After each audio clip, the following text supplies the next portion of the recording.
तो चलिए स्टूडेंट, अब हम लोग आ गए हैं फिफ्थ नंबर में, जो कि लास्ट नंबर है, importance of pH in our daily life का, जो कि हम लोग का क्या है, pH of soil and crop production. तो देखिए, जो भी फसल उगाते हैं आप, जैसे धान हो गया, तो धान को अगर आपको परफेक्ट तरीके से उगाना है तो मिट्टी का एक स्पेसिफिक पीएच वैल्यू होना चाहिए, उसके लिए अलग होगा। अगर आपको मक्के की खेती करना है तो मक्के की खेती के लिए मिट्टी का जो पीएच होना चाहिए वो उसके हिसाब से होगा, जो कि अलग होगा। सिमिलरली अगर गेहूं अगर हम लोग को उगाना है वीट, तो अगर उसका प्रोडक्शन करना है तो उसका पीएच वैल्यू अलग होता है, जिस पीएच पे वो मैक्सिमम ग्रो करे। तो ऐसे ही बहुत सारे फसल होते हैं जिनके मैक्सिमम ग्रोथ के लिए मिट्टी की अलग अलग पीएच और एक स्पेसिफिक पीएच होनी चाहिए, जिसपे वो मैक्सिमम प्रोडक्शन दे हमको। तो यहाँ तो फिलहाल बात हो रही है किसकी, धान की। पैडी का मतलब क्या होता है, धान। तो चलिए हम लोग इसको समझते हैं। आइडियल सॉइल, आइडियल सॉइल का मतलब ideal soil for cultivation. Cultivation का मतलब क्या होता है, खेती, पैदावार, ठीक है, ऑफ पेडी, धान की खेती के लिए। आइडियल का यहाँ मीनिंग क्या होगा, अनुकूल। क्या होगा आइडियल का मतलब, अनुकूल। अब आपको अनुकूल को मैं आपको समझाता हूं। मतलब वो धान की खेती के हिसाब से उसको हम लोग क्या बोलेंगे, आइडियल सॉइल, ठीक है। आइडियल सॉइल, इसको हम लोग ऐसे भी समझ सकते हैं कि धान की खेती के लिए वो मिट्टी एकदम परफेक्ट है। धान की खेती के लिए वो मिट्टी क्या है, एकदम परफेक्ट है। तो उस परफेक्ट मिट्टी को, जो कि धान की कल्टीवेशन के लिए एकदम परफेक्ट है, आइडियल सॉइल बोलेंगे। जैसे हर मिट्टी में तो धान की खेती नहीं होगी, पैडी का कल्टीवेशन, तो उसको आइडियल सॉइल नहीं बोलेंगे हम। तो आइडियल सॉइल किसके लिए, धान के लिए, ठीक है। आइडियल सॉइल धान के लिए हम लोग उसको बोलेंगे जो धान की खेती के लिए एकदम परफेक्ट हो, मतलब उसमें धान एकदम अच्छे तरीके से उगेगा उस मिट्टी में। तो उस मिट्टी को हम लोग क्या बोलेंगे, आइडियल सॉइल बोलेंगे। अब क्लियर हो गया होगा आप लोग को। नेक्स्ट अब हम लोग समझते हैं शुड हैव। शुड हैव मतलब होना चाहिए। तो जो आइडियल सॉइल है, धान की खेती के लिए जो मिट्टी है, उसका पीएच कितना होना चाहिए, बिटवीन, बीच, 5 से 8 के बीच होना चाहिए। देखिए, मान के चलिए अपना ये खेत है, ठीक। यहाँ खेत की मिट्टी का पीएच वैल्यू अगर 5 भी हो सकता है, 6 भी हो सकता है, 7 भी हो सकता है, 8 भी हो सकता है, पॉइंट में भी हो सकता है, जैसे 5.3, 5.5, 5.7, यहाँ पर 6.2 भी हो सकता है, 6.3, 6.7, 6.8, यहाँ पर भी हो सकता है 7.2, 7.3, 7.7, 7.8, लेकिन यहाँ 8 से क्रॉस नहीं करे। तो ये कुछ भी हो, 5 to 8, 5 से 8 के बीच अगर है उस मिट्टी का पीएच, तो वहां धान की फसल, कल्टीवेशन, पैदावार किसकी, पैडी की, पैडी ऑफ कल्टीवेशन, धान की पैदावार एकदम अच्छे तरीके से होगी। कब, जब मिट्टी का पीएच कितना हो, 5 to 8। ये याद रखिएगा, एग्जाम में पूछ सकता है, ठीक है। तब हम लोग का धान एकदम परफेक्टली उगेगा। लेकिन प्रॉब्लम तब आ जाएगी, ठीक है। हाँ, तो एक बात और क्लियर करने यहाँ भूल जा रहा हूं। अगर इस मिट्टी का पीएच 5 से लेकर 8 तक है, तो इस मिट्टी में धान की पैदावार, मतलब धान का कल्टीवेशन सबसे बेस्ट होगा। पैडी ऑफ कल्टीवेशन क्या होगा, बेस्ट होगा। तो इस मिट्टी को हम लोग क्या बोलेंगे, आइडियल सॉइल बोलेंगे। क्या बोलेंगे, आइडियल सॉइल। क्यों, क्योंकि ये जो सॉइल है वो धान के कल्टीवेशन के लिए, कल्टीवेशन मतलब धान के पैदावार के लिए एकदम परफेक्ट है। ऐसी मिट्टी जो धान के पैदावार के लिए क्या हो, एकदम परफेक्ट हो, उस मिट्टी को क्या बोलेंगे हम लोग, आइडियल सोइल। ठीक है, लेकिन किसके बेसिस पे, धान के बेसिस पे। अगर यहाँ बात होते रहती मक्का की, तो ऐसी मिट्टी जिसपे मक्का का कल्टीवेशन एकदम बेस्ट हो, तो वो मिट्टी मक्का के भी हाफ पे क्या कहलाती, आइडियल सोइल। धान के लिए फिर नहीं होती वो आइडियल सोइल। क्लियर हो रहा है कि नहीं हो रहा है? तो ठीक है, हम लोग केवल अभी मिट्टी का धान के बारे में ही बात करते हैं। तो अगर इस मिट्टी का पीएच वैल्यू 5 से कितना है, 8 है। अगर इस मिट्टी का पीएच वैल्यू 5 से 8 है और इस मिट्टी पे धान का पैदावार बहुत अच्छा हो रहा है, तो इस मिट्टी को आइडियल सोइल बोलेंगे। किसके लिए? धान के लिए, पैडी के लिए, फॉर पैडी। धान के लिए ये मिट्टी क्या कहलाएगी, आइडियल सोइल कहलाएगी, क्योंकि ये धान के लिए अनुकूल है। समझ आ रहा है? ठीक है।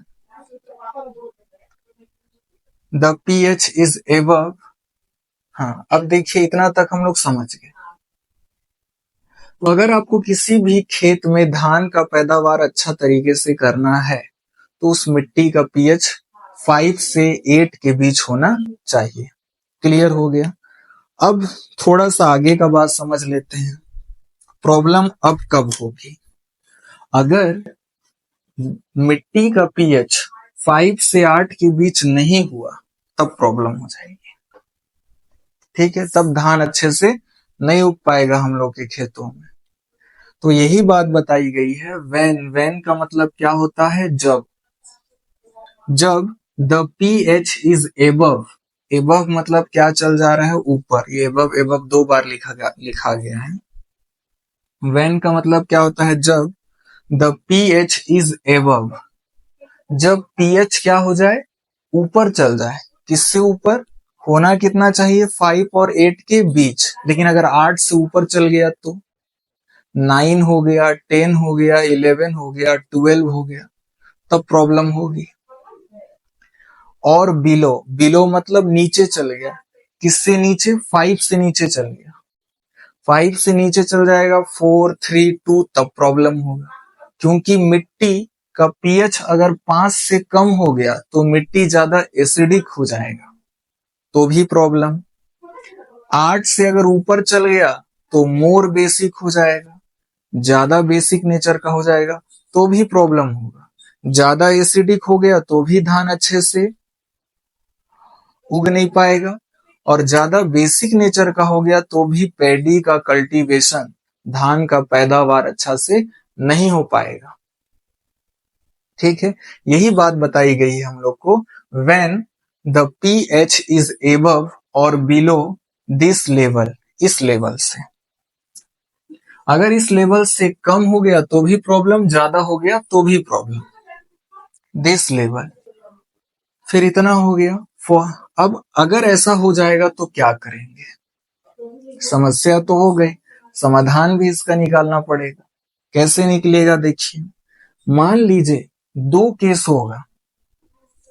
क्या होगा? 2 केस। केस नंबर फर्स्ट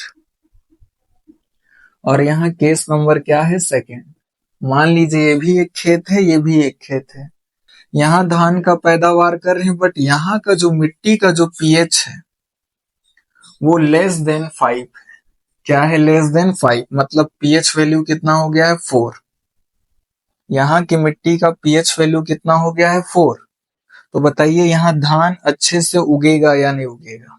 नहीं उगेगा, क्योंकि धान के कल्टीवेशन के लिए, पैदावार के लिए मिट्टी का पीएच कितना होना चाहिए, 5 से लेकर 8 तक होना चाहिए।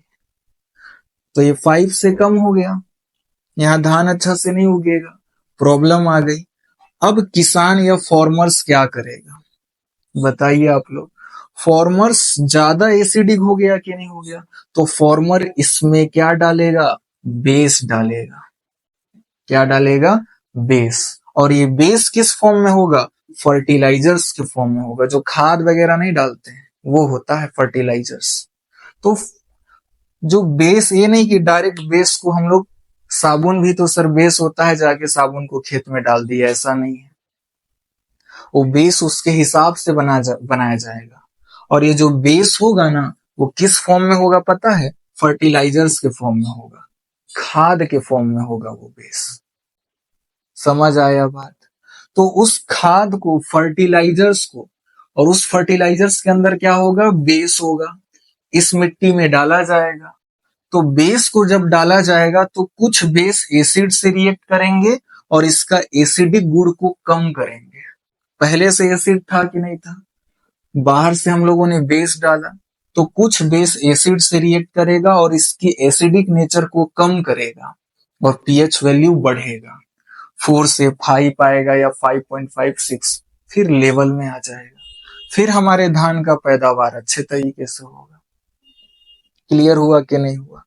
केस नंबर 2, अगर किसी खेत में मिट्टी का जो पीएच है वो मोर देन 8 हो जाए, 8 से क्या हो जाए? ज्यादा, लाइक 10 हो गया। मान लीजिए यहाँ पर एक खेत है और इस खेत में मिट्टी का पीएच कितना है? 10 है। अब बताओ, यहाँ पर जब धान उगाएंगे, पैडी का कल्टीवेशन करेंगे, तो धान का पैदावार यहाँ बिल्कुल अच्छे तरीके से नहीं होगा, क्योंकि धान के पैदावार के लिए cultivation for best paddy crop, the pH value of soil should be 5, between 5 to 8। कितना होना चाहिए? 5 से लेकर 8 के बीच होना चाहिए। तो 5 से 8 के बीच नहीं है, 8 से ज्यादा हो जा रहा है, तो भी दिक्कत। अब बताइए, पीएच वैल्यू 10 हो गई, तो ये मोर बेसिक हो गया कि नहीं हो गया? इस खेत का जो मिट्टी है वो ज्यादा क्या हो गया? बेसिक नेचर का हो गया। यहां किस नेचर का हो गया था? ज्यादा एसिडिक नेचर का हो गया था। तो ज्यादा एसिडिक नेचर का हो गया था, तो हम लोगों ने क्या डाला? बेस डाला, ताकि बेस और एसिड आपस में रिएक्ट करें और इसका एसिडिक नेचर क्या हो? कम। यहाँ पर पीएच वैल्यू 10 है, बेसिक नेचर बहुत क्या हो गया है? बढ़ गया है। यहाँ एसिडिक नेचर बढ़ गया था। तो अब इसमें जो फार्मर्स होते हैं, जो किसान होते हैं, वो क्या डालेंगे? एसिड डालेंगे। क्या डालेंगे? एसिड डालेंगे। लेकिन डायरेक्टली एसिड नहीं डाल दिया जाएगा खेत में, एसिड डाला जाएगा, लेकिन किस फॉर्म में डाला जाएगा? फर्टिलाइजर्स के फॉर्म में डाला जाएगा। समझ आया कि नहीं आया? तो 2 केस ऐसे होते हैं जिसमें से अब फिर से एसिड डाला जाएगा इसमें, एसिड, और ये मिट्टी बहुत ज्यादा बेसिक नेचर का हो गया था, तो एसिड और बेस आपस में क्या करेंगे? रिएक्ट करेंगे। तो इसका बेसिक नेचर क्या होगा? फिर कम होगा। बेसिक नेचर कम होगा तो पीएच वैल्यू घटेगी, 10 से 9, 9 से 8, 8 से 7, फिर लेवल में आ जाएगी। फिर क्रॉप का प्रोडक्शन, पैडी का प्रोडक्शन, पैडी का कल्टीवेशन अच्छे तरीके से होने लग जाएगा। समझ आ रहा है कि नहीं आ रहा है? देखिए, यहाँ बहुत स्टूडेंट लोगों को समझ नहीं आ रहा होगा कि सर ये तो एसिडिक नेचर का है, हम लोगों ने बाहर से क्या डाला? बेस। तो ये बेस इस एसिड से रिएक्ट करके इसके एसिडिक नेचर को कम करेगा कि नहीं करेगा? करेगा। समझ आया? तो एसिडिक नेचर को कम करेगा तो पीएच वैल्यू बढ़ेगी। बढ़ेगी तो फिर 4 से 5 होगी, 5 से 6 भी हो सकती है, फिर इसके रेंज में आ जाएगी। फिर इस तरीके से यहाँ मिट्टी का पीएच वैल्यू कितना था? 10, बेसिक नेचर का था। तो हम लोग बाहर से क्या डालते हैं? एसिड। ये जो एसिड होता है इस बेस से रिएक्ट करता है और इसके बेसिक नेचर को क्या कर देता है? कम। क्योंकि मान के चलिए, एग्जाम्पल के लिए ऐसे समझाते हैं, मान के चलिए यहाँ पीएच वैल्यू 4 है, तो यहाँ 10 एसिड है। कितने एसिड है? 10 है।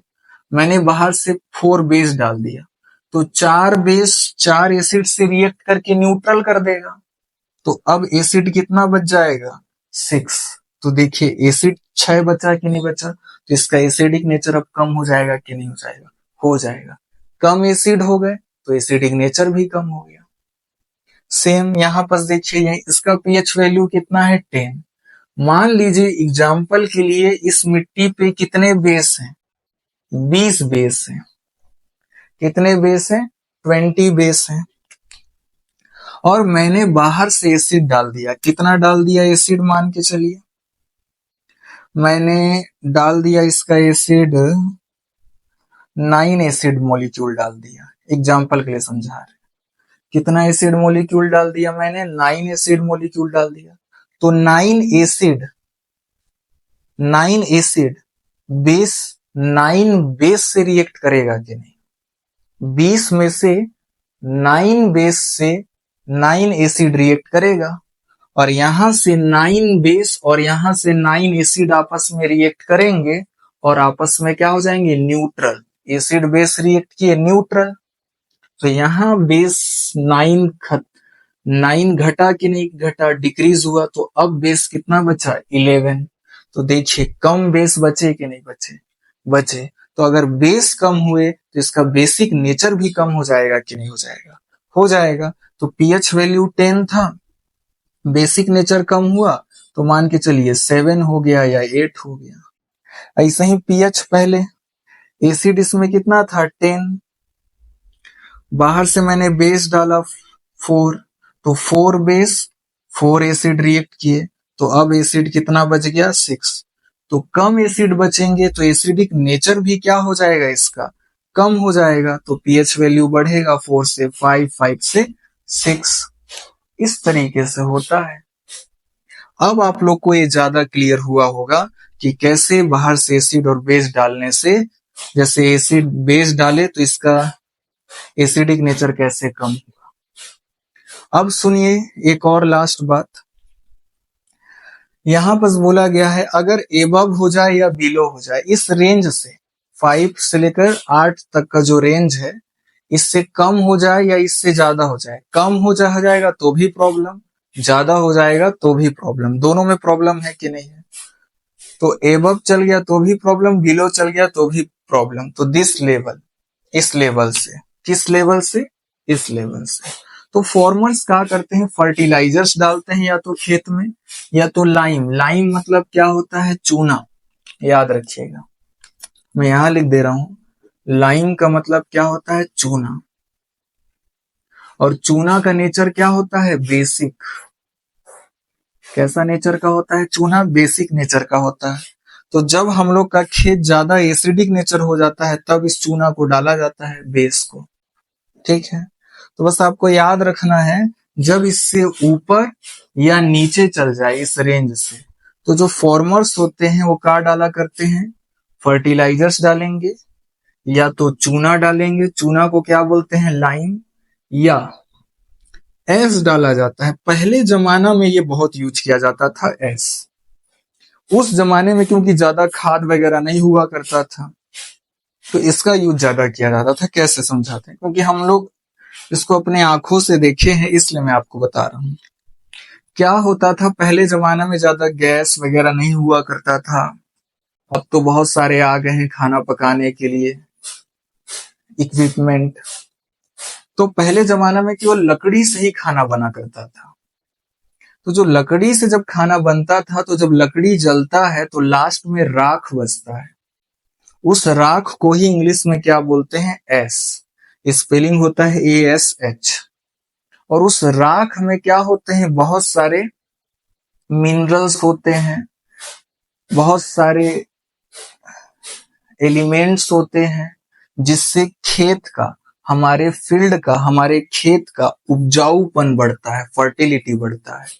क्यों? क्योंकि पेड़ लकड़ी जलाए, लकड़ी में बहुत सारे क्या थे? एलिमेंट्स थे कि नहीं थे? या बहुत सारे तत्व थे जो जल के राख बन गए। उस राख में बहुत सारे मिनरल्स आ गए। तो जब उस राख को क्या करते थे? पहले जमाना में तो केवल लकड़ी से ही बना करता था खाना, केवल लकड़ी। सबके घर में लकड़ी से बना करता था खाना। तो लकड़ी से बनाते थे खाना, तो फिर राख बचता था। उस राख को इकट्ठा करके खेत में डाल दिया करते थे ताकि खेत का उपजाऊपन बढ़े, पैदावार ज्यादा हो। तो फर्टिलाइजर्स की फॉर्म में पहले जमाने में एस को, राख को यूज किया जाता था ज्यादा। समझ आया बात की नहीं? जिससे मिट्टी का उपजाऊपन क्या होता है? बढ़ता है। और ये एसिडिक और बेसिक को कंट्रोल करके रखता था, ये राख। चूना भी समझ गए, चूना कब डालेंगे जब हमारा खेत ज्यादा एसिडिक नेचर का हो जाएगा, क्योंकि चूना बेसिक नेचर का होता है। तो एसिडिक नेचर का हो जाएगा तो बेस डालेंगे ताकि उसका क्या हो, एसिडिक नेचर कम। ठीक है, समझ गई तो। बाकी हाँ, एस डाला जाता है तो 3 चीज डाला जाता है, फर्टिलाइजर्स डालते हैं, चूना डालते हैं और राख डालते हैं टू इट। सो दैट का मतलब क्या होता है, ताकि क्रॉप प्रोडक्शन, ताकि जो प्रोडक्शन है, फसल का प्रोडक्शन इज नॉट अफेक्टेड, उसको कोई अफेक्ट ना पड़े, जितना उग रहा था पहले उतने ही अच्छे तरीके से उगे, कम ना हो। समझ आ गया। यहाँ ये वाला बात आपको ज्यादा ध्यान रखना है कि बेस डालने से कैसे इसका एसिडिक नेचर कम होता है। ये 10-6 वाला एग्जांपल दिया है, सबसे बेस्ट था। ठीक है, नहीं समझ में आया होगा तो मैं एक बार और क्लियर कर देता हूँ इसको। देखिए ऊपर में इसको इरेज करके, तब आपको पूरा क्रिस्टल क्लियर हो जाएगा। फिर इसको हम लोग फाइनली करते हैं खत्म।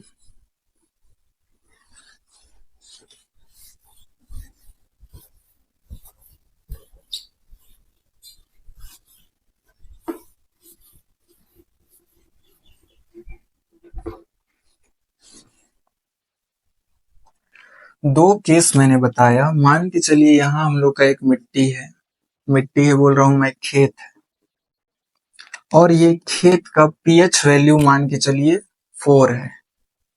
पीएच वैल्यू कितना है, 4। अब बताइए रेंज कितना होना चाहिए, 5 to 8, 5 से 8 तक।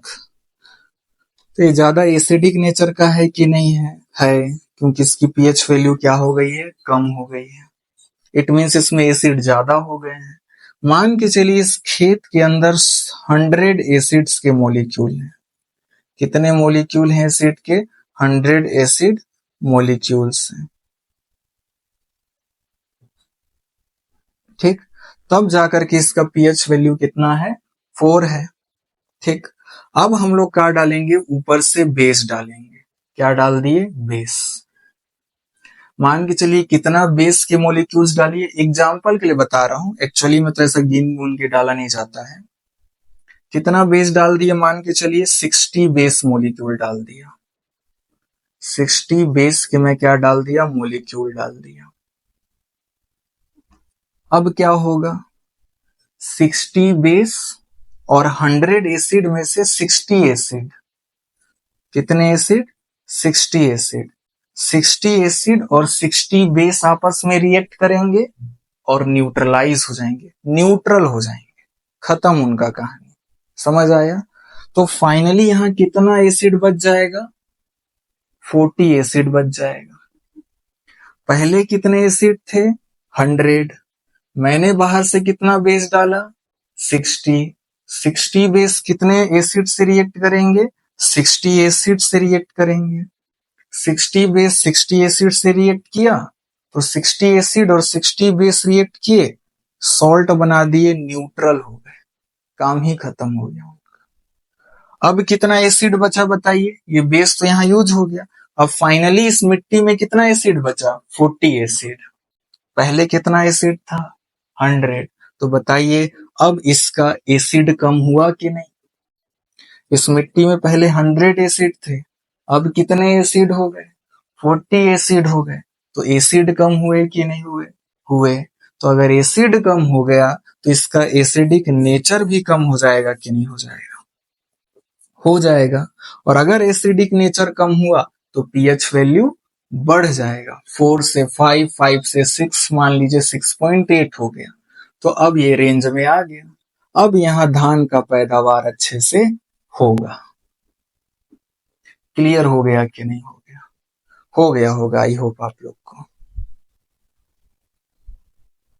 तो अब स्टूडेंट हम लोगों ने एसिड का तो समझ लिया पूरा, कि अगर हम लोग का सॉइल ज्यादा एसिडिक नेचर का हो जाएगा तो कैसे समाधान निकलेगा। बेस का भी सेम फीचर है, फिर भी अगर ज्यादा हम लोग का सॉइल बेसिक नेचर हो गया तब क्या करेंगे, उसका भी सेम फीचर है, एक बार उसको भी देख लेते हैं ताकि थोड़ा सा भी हम लोग का मन में डाउट ना हो, एकदम क्रिस्टल क्लियर हो जाए पूरा चीज। बोर्ड को अच्छे से इरेज कर लेते हैं हम लोग, बहुत ज्यादा एक बार हम लोगों ने देखा था कि अगर हम लोग का एसिडिक नेचर ज्यादा हो गया। अब हम लोग दूसरा केस देखते हैं जिसमें हमारे सॉइल का बेसिक नेचर ज्यादा है। क्या है? Basic nature. तो मान के चलिए हमारे सॉइल का पीएच वैल्यू कितना हो गया है? 10। कितना है पीएच वैल्यू? 10। बताइए होना कितना चाहिए? 5 से लेकर 8 तक। ना 5 से कम होना चाहिए, ना 8 से ज्यादा, नहीं तो हमारा धान का पैदावार प्रोडक्शन अच्छा से नहीं होगा। अब पीएच वैल्यू 10 है, मतलब ये ज्यादा बेसिक नेचर का है। तो मान लीजिए इस मिट्टी के अंदर 100 बेस है, एग्जाम्पल के लिए। कितना बेस है? 100 बेसेस है, 100 मोलिक्यूल है। बेस के कितने मोलिक्यूल हैं? 100 मोलिक्यूल। तो अब इसकी बेसिसिटी को कम करने के लिए, इसके बेसिक नेचर को कम करने के लिए, ये मिट्टी क्या हो गया? बहुत ज्यादा बेसिक नेचर का हो गया। और इसके बेसिक नेचर को कम करने के लिए हम लोग क्या करते हैं? जो फॉर्मर्स हो गए वो एसिड डालेंगे फर्टिलाइजर्स के फॉर्म में। क्या डालेंगे? एसिड। मान के चलिए, वो एग्जाम्पल के लिए मैं ये सब डाटा ले रहा हूं। मान लीजिए वो एसिड की कितने मोलिक्यूल डाल दिए? यहाँ पर 50 मोलिक्यूल डाल दिए। कितने डाल दिए? 50। तो बताइए एसिड का 50 मोलिक्यूल बेस के 50 मोलिक्यूल से रिएक्शन करेगा कि नहीं करेगा? करेगा। जितना एसिड का मोलिक्यूल्स रहता है उतना ही बेस का भी मोलिक्यूल्स से ही रिएक्ट करेगा हमेशा। 50 है तो 50 से ही करेगा, 60 रहता तो 60 से करता, 30 रहता तो 30 से करता। क्लियर हुई बात कि नहीं हुई? हुई। तो ये एसिड का 50 मोलिक्यूल बेस के 50 मोलिक्यूल से क्या करेगा? रिएक्शन कर लेगा। समझ में आ रहा है? एसिड और बेस, एसिड के 50 और बेस के 50 मोलिक्यूल रिएक्शन कर लिए और न्यूट्रलाइज हो गए। क्या हो गए? न्यूट्रलाइज, सॉल्ट बना दिए। अब वो गया 50, यहां से 100 बेस में से 50 बेस माइनस हो गया कि नहीं हो गया? हो गया, इसमें यूज हो गया। बचा कितना फाइनली? तो फाइनली 50 बेस बचा, क्योंकि जो और पहले कितना था बेस? 100 बेस था। अब बचा कितना फाइनली? 50 बेस। तो ज्यादा बेस था तो बेसिक नेचर भी ज्यादा था कि नहीं था? था। लेकिन अब बेस क्या हो गया? 100 से 50, मतलब बेस का नंबर कम हो गया कि नहीं? बेस की संख्या कम हो गई कि नहीं हो गई? हो गई। बेस की संख्या कम हो गई, तो अब एक कम बेसिक नेचर का हो गया कि नहीं हो गया? हो गया। तो अब अगर कम बेसिक नेचर का होगा तो पीएच वैल्यू भी चेंज हो जाएगी। पीएच वैल्यू मान के चलिए 10 था, तो 10 से कितना हो गया? 7.8। एक खुद से लिया हूं मैं डाटा, क्योंकि ज्यादा बेस था तो बेसिक नेचर ज्यादा था, और बेसिक नेचर ज्यादा होगा तो पीएच वैल्यू भी ज्यादा होगी। एसिड डाले, एसिड डालने से बताइए कम बेस, पहले 100 बेस थे इस मिट्टी के अंदर, अब कितने हो गए? 50 बेस हो गए। तो बेसों की संख्या घट गई कि नहीं घट गई? घट गई। बेसों की संख्या घट गई तो इसका बेसिक नेचर भी घट जाएगा। बेसिक नेचर घट जाएगा तो इसका पीएच वैल्यू भी घट जाएगा। समझ आ रहा है? क्योंकि पीएच वैल्यू तभी बढ़ेगा जब बेसिक नेचर बढ़ेगा। बेसिक नेचर क्यों घटा? क्योंकि कम बेस। ज्यादा बेस होंगे तो बेसिक नेचर बढ़ेगा, कम बेस होंगे तो बेसिक नेचर घटेगा। तो 100 से 50 हो गए तो बेसिक नेचर घट गया, बेसिक नेचर घटा तो पीएच वैल्यू भी घट गया। अब ये रेंज में आ गया। अब यहाँ धान का प्रोडक्शन अच्छे से होगा। क्लियर हो गया होगा? तो जो वीडियो को लास्ट तक देखिएगा उसी का एक एक क्वेश्चन क्या होगा या एक एक डाउट क्लियर होगा। ठीक है, तो फिर चलते हैं।